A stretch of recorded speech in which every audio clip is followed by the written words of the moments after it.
Bismillah ar-Rahman ar-Rahim.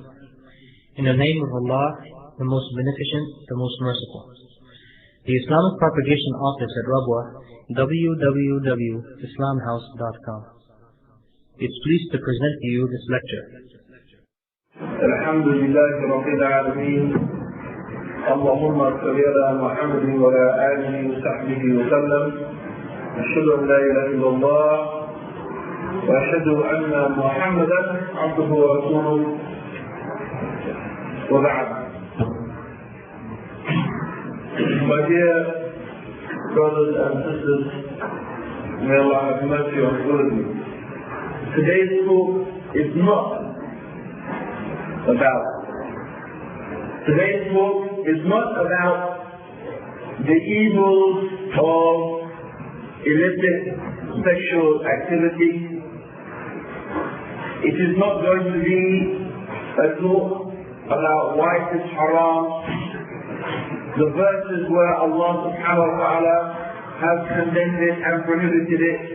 It is not going to be a talk about the evils of teenage pregnancies and sexually transmitted diseases and the breakup of families and society that is caused by fornication and adultery. This is all the book is about. Nor is this talk about the evils of drug addiction and alcoholism. We are not going to go through the verses of the Quran and the hadith of the Prophet and statistics showing repeatedly again and again the damage that alcohol, drugs, intoxication cause upon the individual and the society. Nor is this a talk about the verses of the Quran and the hadith of the Prophet that prohibit the musical instruments and all the evils associated with music, dancing, the pop culture and so on and so forth. No. In fact, this talk is not about any of those things at all. Except indirectly. It's not that this talk will not be about sex and drugs and rock and roll. But we want to talk about something much more deep, much more fundamental, and much more significant than all of that. Because this phrase, sex, drugs, and rock and roll, is a catchphrase. It's what we call a catchphrase. And this phrase sums up a mentality, a way of thinking, a way of acting, a way of behaving. It is an attitude to life. And it is this attitude to life that we want to talk about today. The attitude of sex and drugs and rock and roll. What is that attitude? Because that is the philosophy, the ideology, the concept, the idea that we are taught in this society in which we live. We can call it the Western society. We could call it the consumer society. We could call it the materialistic society. But in reality we find that it is this culture, the culture of sex, drugs and rock and roll. So what does this society tell us? What does this ideology tell us? It tells us this. There's no God. There's no God. There's no paradise. There's no hellfire. There's no day of judgment. These things are not real. You have one life. And when you die, you're going to be in your grave. And you won't meet any God, and you won't meet any day of judgment. So you can forget about all of that stuff. And what you should do is enjoy your life. Live your life to the max. enjoy it, because you've only got one life, and if you want paradise, you better find your paradise right here, right now. That's what they tell us. That is the message of this society. That's what we are being bombarded with. That's what we are being brainwashed with. 24 hours a day, 365 days a year. We are being brainwashed and indoctrinated with this religion, because it is a religion.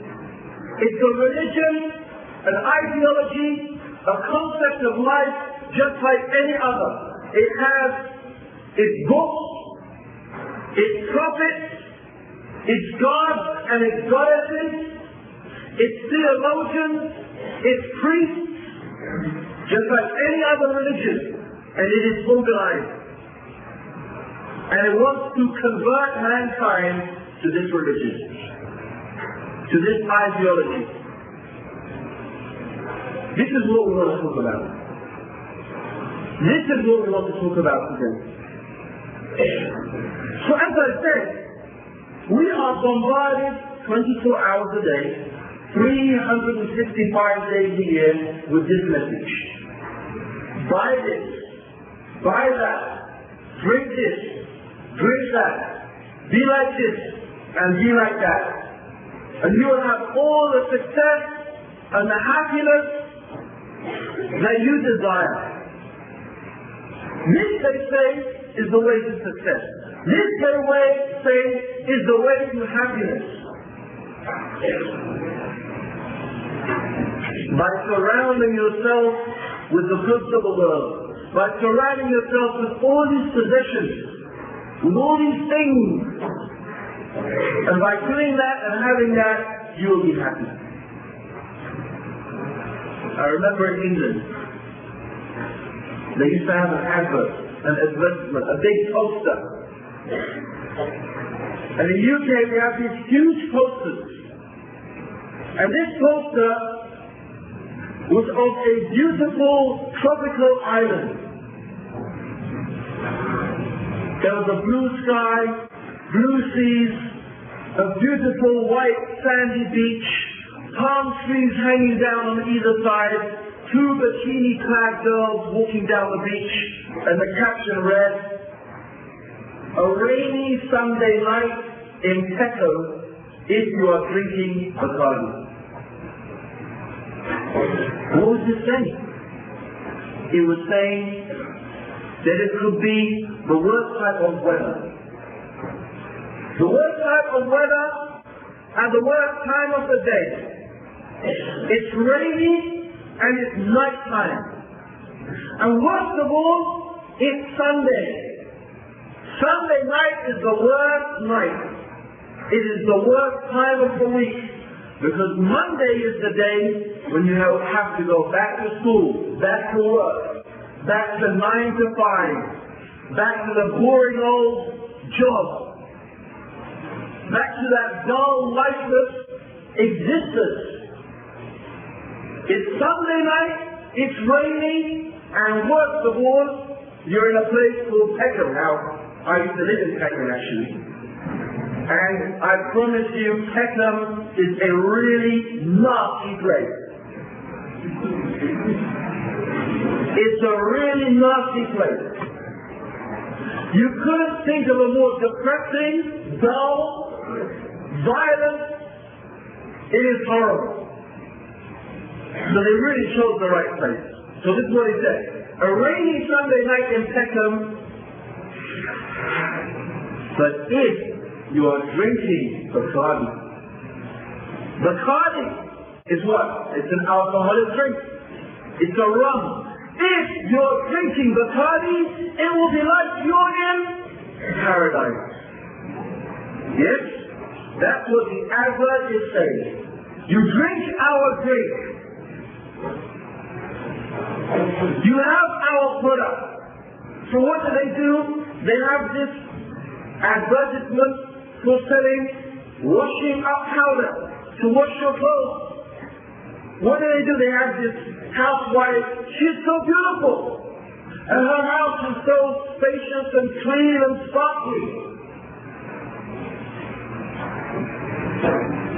Drive this car. Have this drink. Buy this product. And of all the products that I think is the best example is Coca-Cola. Coca-Cola, because they even call it the Coca-Cola culture. Coca-Cola is the symbol of America, symbol of consumerism, symbol of the American way of life. Coca-Cola. They say that more people drink Coca-Cola than they do water. Coca-Cola. And then you see again on the television the advertisements. It tells you Coke is the real thing. Coke is it. Coke is life. So what do you see in this advertisement? You see this man drinking Coca-Cola. It's hot. And he's drinking this nice, cool, ice-cool Coke. And this man is so perfect. He is so beautiful. His muscles are rippling. You can count his six-pack on his stomach. And there he is. He's drinking his nice, cool, ice-cool Coke. And then you get a shot of this woman, blonde, white, well, she's brown, but she's brown-white, if you know what I mean. The right type of brown, okay? So there she is, the brown-white woman, and she is beautiful. Again, no fat, 34, 32, I don't know the statistics, right? There she is, right? Again, she is drinking the nice, cool, ice-cool Coke. And you look at that, and you say, yeah. You say, I want some of that. What do you want? What do you want some of? You want some of that caramel-colored carbonated water? No. You want some of that beautiful man and that beautiful woman. That's what you want. And so there you see them in the advertisement. This man and this woman, young, nubile, beautiful. No, you couldn't get any fat on them, right? But you know it's a big lie. It's a big lie.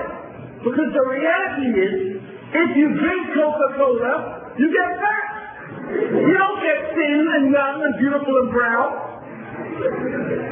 You get fat. Coca-Cola makes you fat. It doesn't make you young and beautiful. But you see people, they're not really selling you a drink. They're selling you a lifestyle. They're selling you an ideology. They're selling you a way of thinking. That's what they're selling to you. And that's across the board. That is across the board. That's how it goes. And I said, they want to convert the world to their religion. At this present time, we have 17%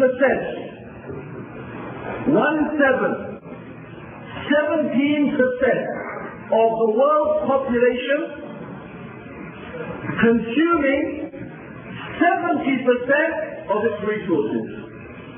In other words, 70% of the world's food, oil, chemicals, minerals, water, everything, the world's resources. 70% of it is being consumed by 17% of its population. What 17% is that? That is the 17% that lives in Canada, in the United States of America, and in the Western European countries. That's why they call them the consumer society. People are starving and dying all over the world. Yet in America, you cannot see hardly a thin person. This is the thing. Consume, consume. Buy, buy. Purchase, purchase. And there's always the latest thing with the latest gadget that you have to get. Whether it's a computer, now your Pentium 2 DMX, well, MMX they call it, right? 200 megahertz is out of date because now they bought the Pentium 3.5 triple XD 500 megahertz and you think that your computer is slow. So you have to buy the next one. The next stereo comes out with a mega bass extra super woofer duper on it.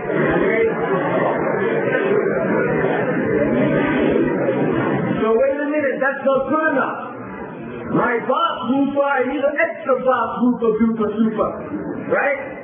Your gym shoes are not good enough anymore because you can't stick a little pump in and pump them up. You want the pump up one. You want to be like Michael Jordan flying through the air and dunking his basketball or whatever. So this is the thing. What they're telling you is buy, buy, buy. Buy, buy. Get this, get that. What you've got is not good enough anymore. We have advanced technologically so fantastically you must get the new product. And for this thing, these sneakers they bought, they haven't even, even like worn out on the butt. They sit in the bottom of the drawer and they want the next one. Maybe they just get thrown away. Consumer society. And they don't even know where to throw their rubbish anymore. This is what's taking place. But the thing is that this is destroying our world. Because these people who do this, they never seem to be happy. They're never happy. The more they buy, the more they want. And they never get enough. They never get enough. They're never happy with what they've got. And they always have to have more and more and more and more. And this is what they want to convert the world to. But in fact, they can't work. If 17% are consuming 70% of the world's resources, if 100% of the world was converted to this way of living, then what would happen?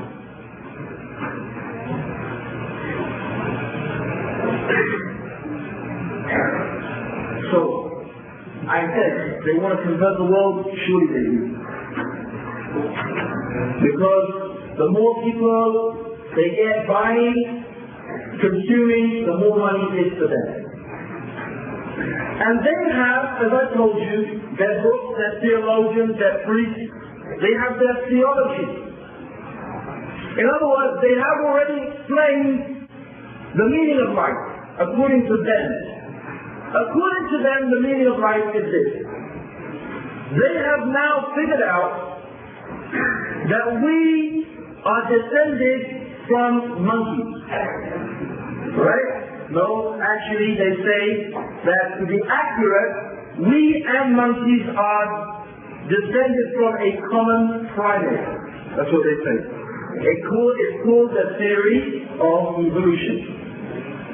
The theory of evolution tells us that we have evolved from this monkey animal.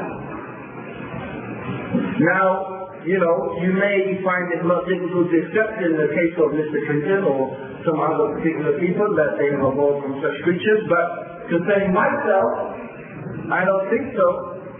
However, it's not merely a scientific theory.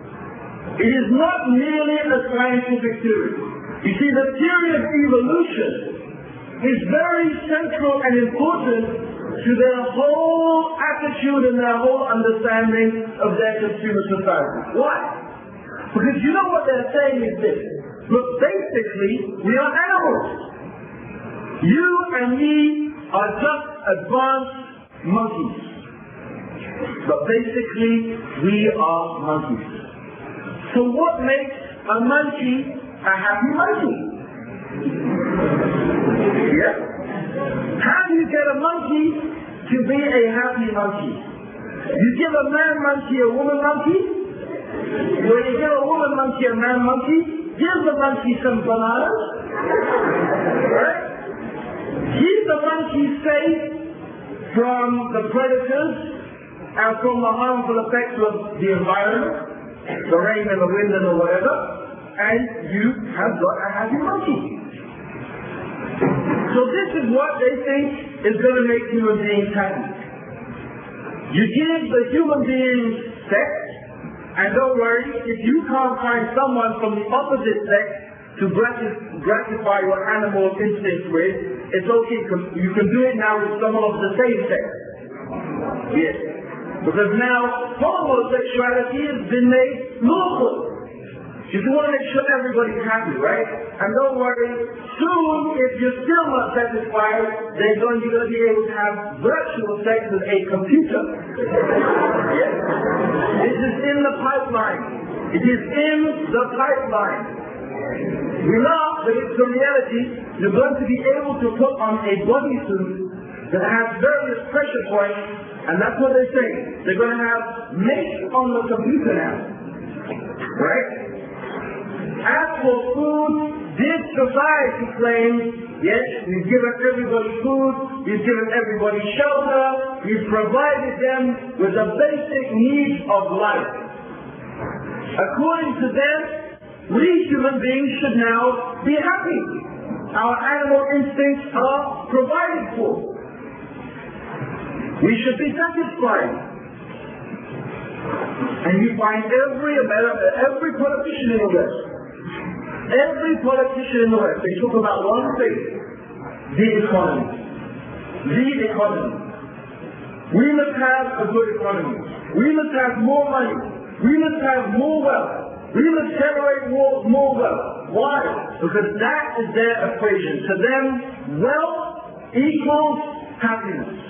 Wealth equals happiness. That is their equation. If you have wealth, you are happy.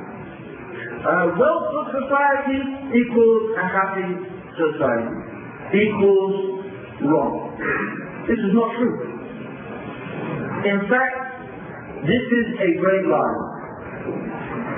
Money does not make people happy. It doesn't.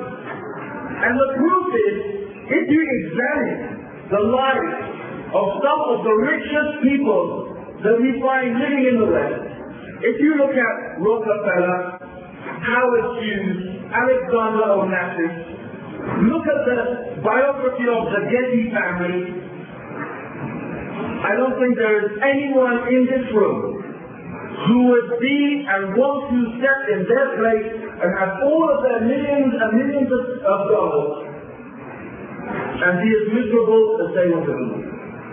Because you tell me, what is it going to benefit you? What is it going to benefit you if you have millions and millions of pounds and you're not happy? What is it going to benefit you if you have huge amounts of wealth and you're not happy? You would rather be sitting in the gutter. You would rather be sitting in the gutter and be happy than have millions of pounds and be miserable, or millions of dollars and be miserable. That's the reality. So, wealth does not equal happiness. And in fact, just like Coca-Cola and just like the Coca-Cola adverts, we find that what this society is telling us is a lie. It is a lie. They are lying to themselves and they're lying to humanity. The consumer society is in fact destroying humanity as individuals and destroying humanity as a society. And the proof is what we can see with our own eyes. As I said, all of this money, all of this wealth, all of this achievement, all of these material possessions never seem to make these people happy. In fact, we find that they spend amount of time and huge amounts of money trying to forget reality and run away from it.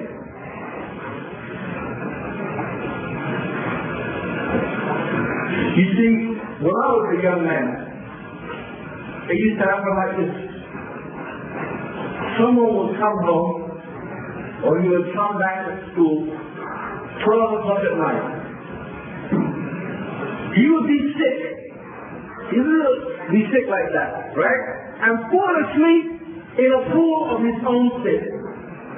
He would wake up in the morning and he would say, "Whoa, I had such a good time last night." You say you had a good time? He said, "What did you do?" He said, "I don't remember. That's why I had such a good time. I got so drunk that I don't remember what I did." In other words, he became in such a state of intoxication, he lost his mind. He forgot. And in fact, even if we look at the words that they use, look at the words they use for when they reach their state of intoxication. Whether it is with drugs or with alcohol or something. What do they say? They say, "I got stoned." Stoned. What is that describing? A stone is an inanimate object that doesn't think and that doesn't feel. I got wasted. I was high on cloud nine. I was drunk. I was out of it. In fact, you find that they describe states of self-annihilation. Self-annihilation. In other words, they have reached a state of escaping from themselves. And that's exactly what we find Hollywood, TV, caters for. Escapism. That's what it is. Fantasy and escapism. All of these films, these cartoons, these soap operas, in fact, what do they provide except escapism and fantasy? That someone can go down there, sit in front of that cinema screen, sit in front of that TV screen, and forget about reality. They can escape into their fantasy world. And they spend millions and millions and millions of dollars producing these films, and they don't care because they know that whatever they spend, they're going to make huge amounts more back. This is how desperate the people are. And then they go to the disco. They go to the disco, or the rave, or clubbing, or whatever you call it these days, I don't know. Clubbing or house, I don't know what some things. Anyway, once upon a time, seems like a long time ago, only about a few years ago, in England, I don't know about here in Canada, right? But in England, the big thing was what they called rave, right? What they would do is people, literally thousands of people, would somehow pass information from one to the other, and they would gather in some remote part of the countryside. They would arrive with speakers, with everything, and literally they'd have this big party. And it would go on from nighttime all the way until the morning. Just dancing and dancing and dancing the whole night long. Sometimes they take over warehouses and stuff like that. They call them raves. And I remember that I was once watching this documentary about exactly that, rave. I was watching this documentary and they were interviewing this guy. And this guy was covered in sweat from head. His t-shirt was soaking wet, his hair was soaking wet, and they were interviewing, and it was 7 o'clock in the morning. And behind him, the music was still playing and people were still dancing at 7 o'clock in the morning. Right, in my days, we used to go back 3, 4, maybe it's the latest, right? These guys were still going at 7 o'clock in the morning. And they were asking him, why? Why do you do this? Why do you dance and come here and dance all night? He says, I work all week. My life is boring. It's miserable, and I come here, and I dance until I lose myself. I get lost in the music, in the atmosphere. This is how he's described it.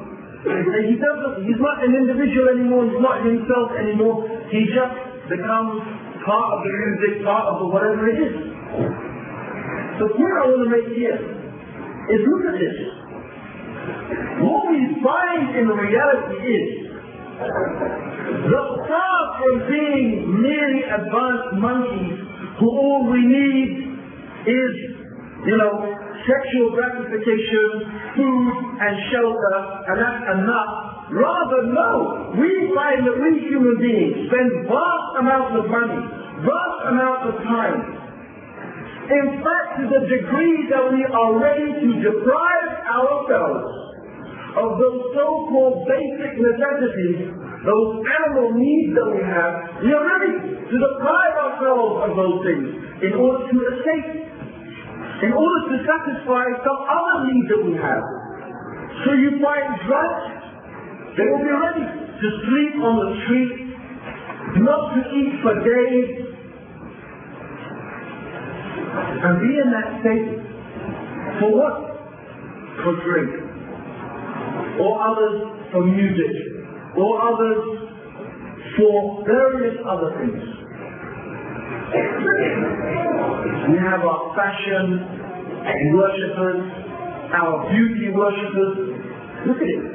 Look how devoted people are. There are girls, I'm sure, right now, in this country, in England and America, probably thousands of girls, right this minute, putting their hands down their throats and making themselves sick.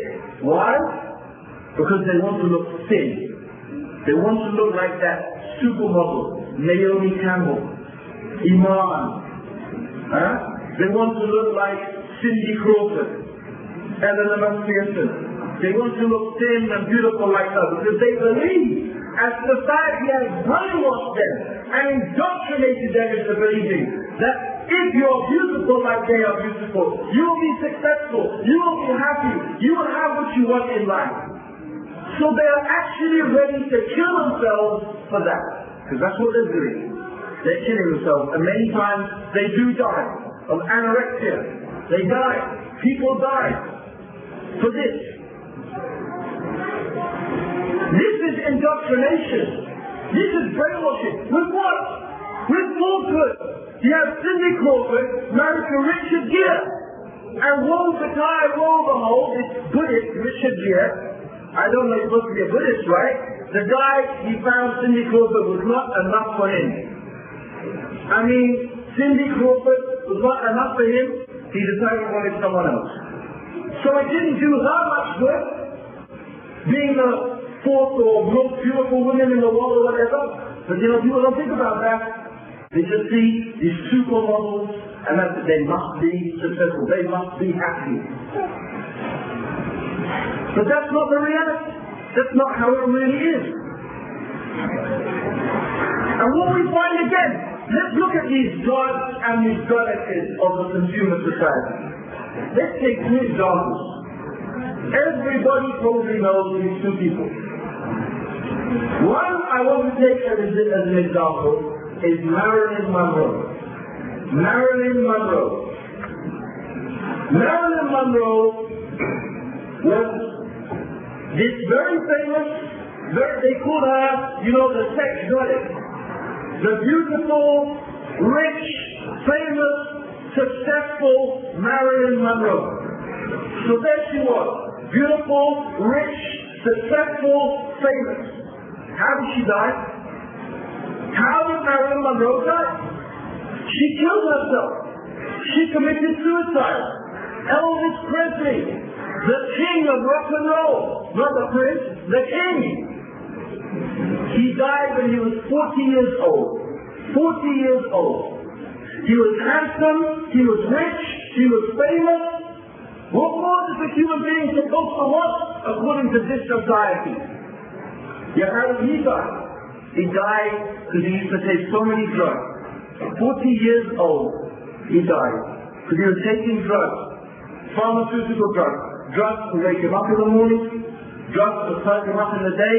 When he felt depressed, he would take drugs. When he felt too happy, he would take other drugs to calm him down. And then he have to take more drugs to put him to sleep at night. Does this sound like a happy, contented human being? The point is this, of all of this, is that what you must understand is it is a life. And you, I'm sure, know more examples. There's Kurt, what's that his name? Kurt Cobain, who killed himself from Nirvana, and the other one from In Excess, or was it Total Excess, or I can't remember, right? I can't even remember what his name. Michael Hutchinson, how do you know something like that?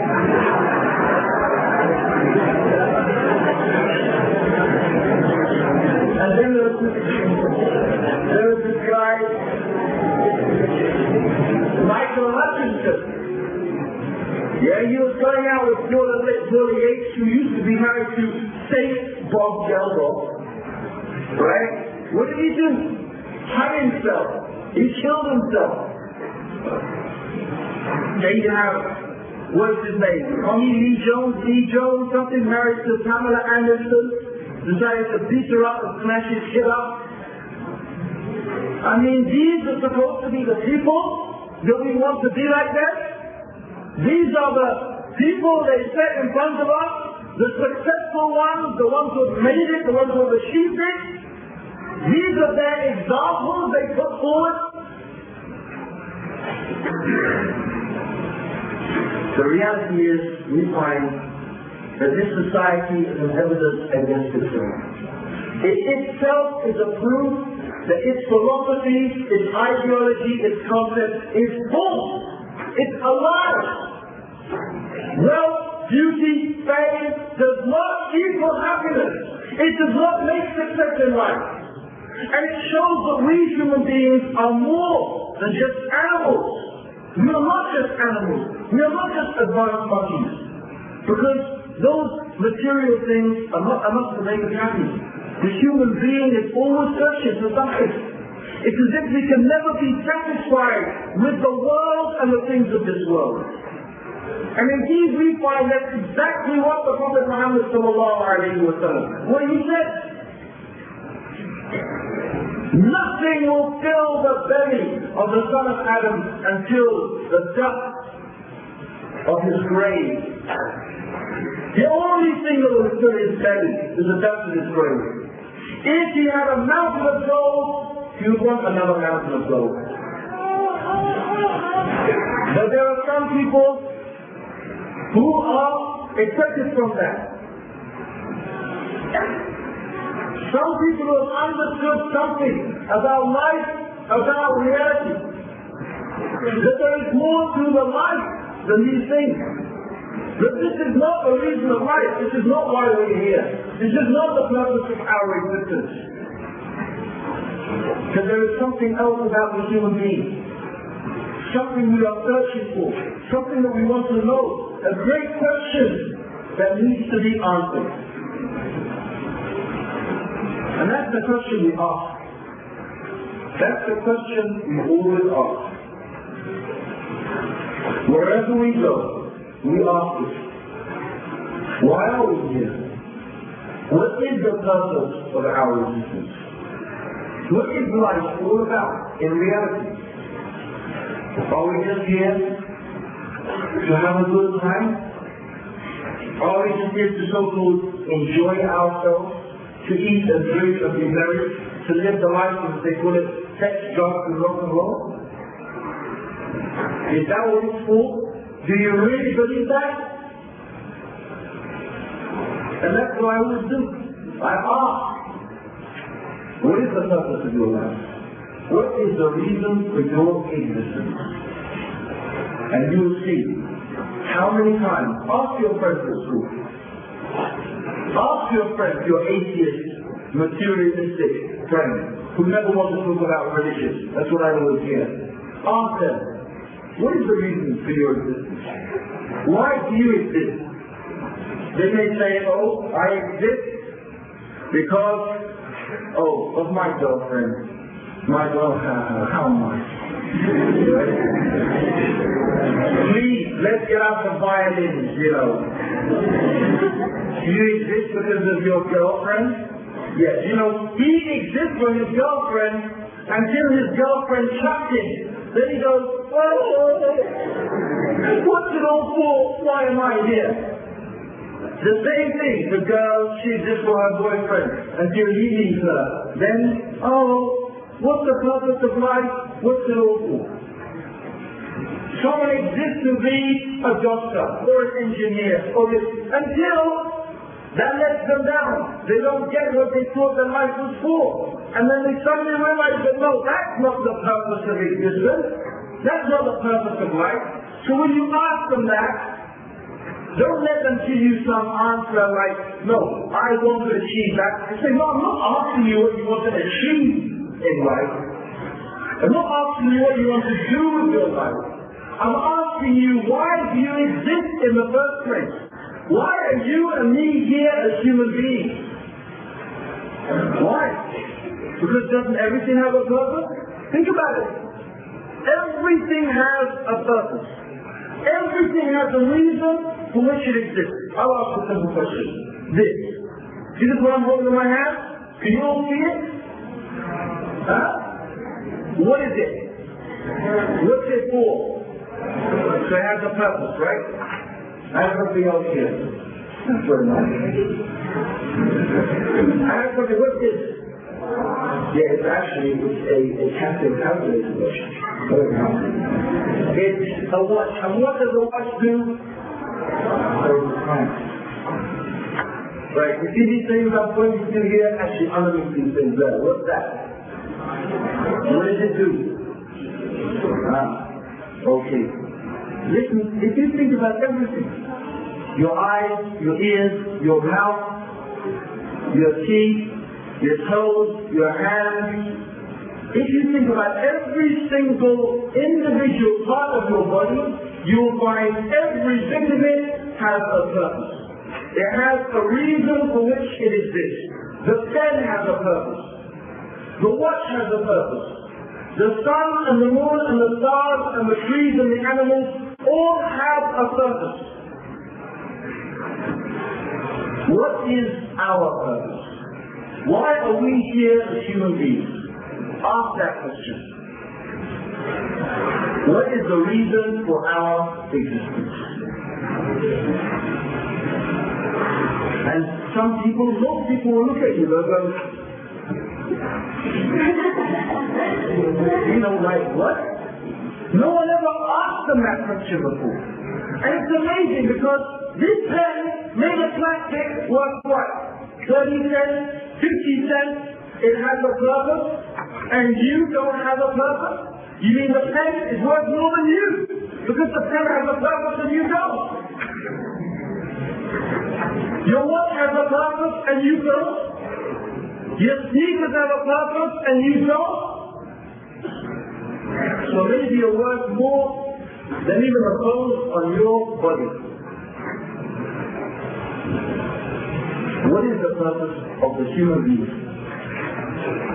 And then the other question comes.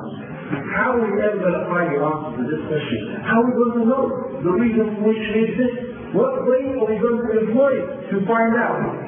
Well, to cut a long story short, there's only one way you can know. There's plenty of ways to get, but there's only one way to know. And the only way to know the reason for which you exist is when the one who gave you existence, the one who created you, who knows you better than you know yourself, when he tells you, I created you for this reason. And I only know one book, and believe me, I have studied many books about many religions. I only came ever across one book that told me definitely, clearly, the reason why I existed, and that is the Quran. And the Quran says, وَمَا خَلَقْتُ الْجِنَّ وَالْإِنسَ إِلَّا لِيَعْبُدُونِ. That Allah created the human beings and the jinn only so they should worship Him subhanahu wa ta'ala.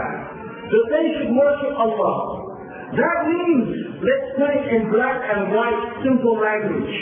I exist and you exist for one reason, and that is to worship Allah. You don't exist for any other reason. Allah didn't mention any other reason for your existence. He created you only for that reason. In fact, anything else you do in your life is a waste of time. In fact, the Prophet Muhammad sallallahu alayhi wa sallam, he said, the world and everything in it is cursed. The dunya, the world, and everything in it is cursed. Meaning Allah's mercy has been removed from it, except the scholar of the religion, the student of knowledge,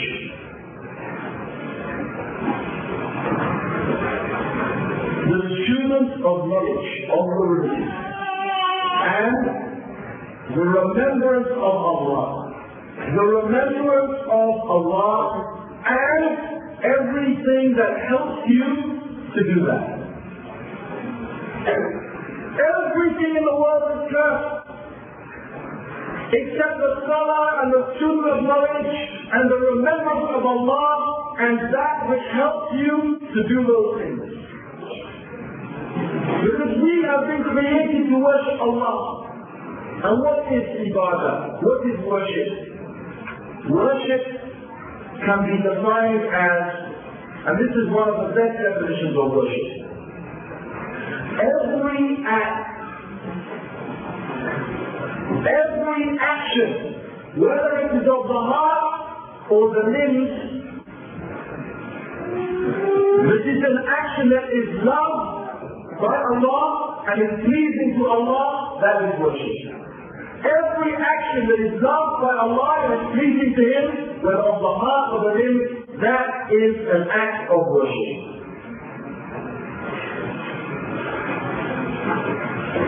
So our purpose in life, brothers and sisters, may Allah have mercy on you, it's not sex, drugs and rock and roll. It's not just eating and drinking and living and working and playing.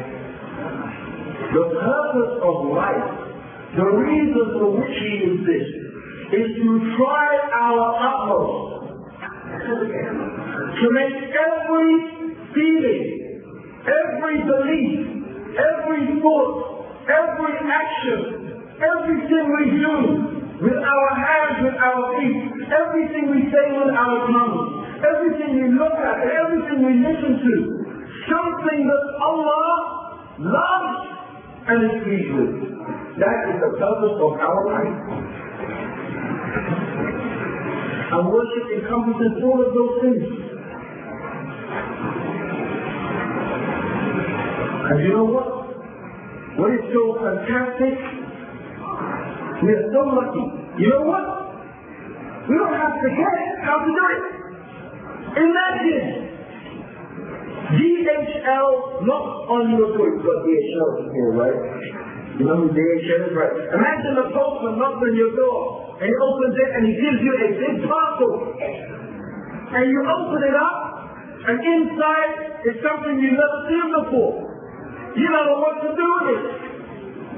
So you look at this thing, it's got maybe some plugs and some wires and some bits and pieces. It looks very interesting.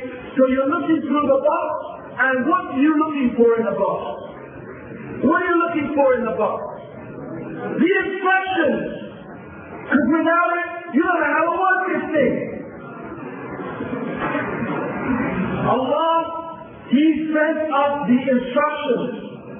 He said, this is the purpose of your life, and here is how to fulfill your creative purpose. That's why He sent messages. That's why He sent the Quran. That's why He sent His last and final messenger, Muhammad sallallahu alayhi wa sallam, to teach us how to worship Allah, and who is the better worshipper of Allah, and who is the better example of how to worship Allah than the Prophet Muhammad sallallahu alayhi wa sallam. So He sent us the Quran, and He sent us the explanation of the Quran. He sent us a perfect example so we could try to follow and emulate, so that we wouldn't have to guess how to fulfill our created purpose. Oh, brothers and sisters, think about that.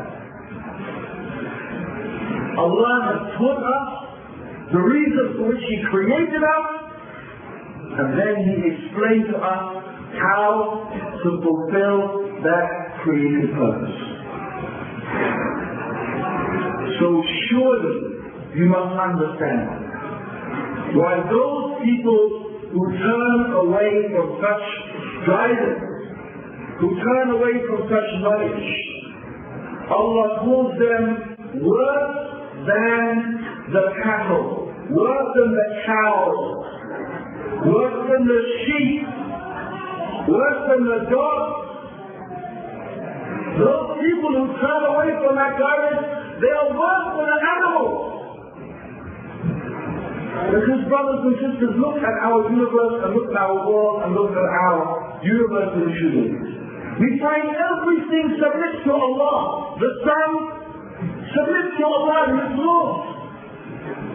The stars, the trees, the animals, the rain, the wind, everything is in submission to Allah and the laws of Allah subhanahu wa ta'ala. But we human beings, we find that human beings are mostly in rebellion to Allah, mostly in rebellion to His laws. So my brothers and sisters, you must understand and you must comprehend the purpose of life, the reason for which we exist. And we must try to fulfill with all our energy at our disposal our created purpose. And we say that all the praise is due to Allah subhanahu wa ta'ala, and all the thanks is due to Allah subhanahu wa ta'ala, who has guided us in His mercy to how to fulfill our created purpose.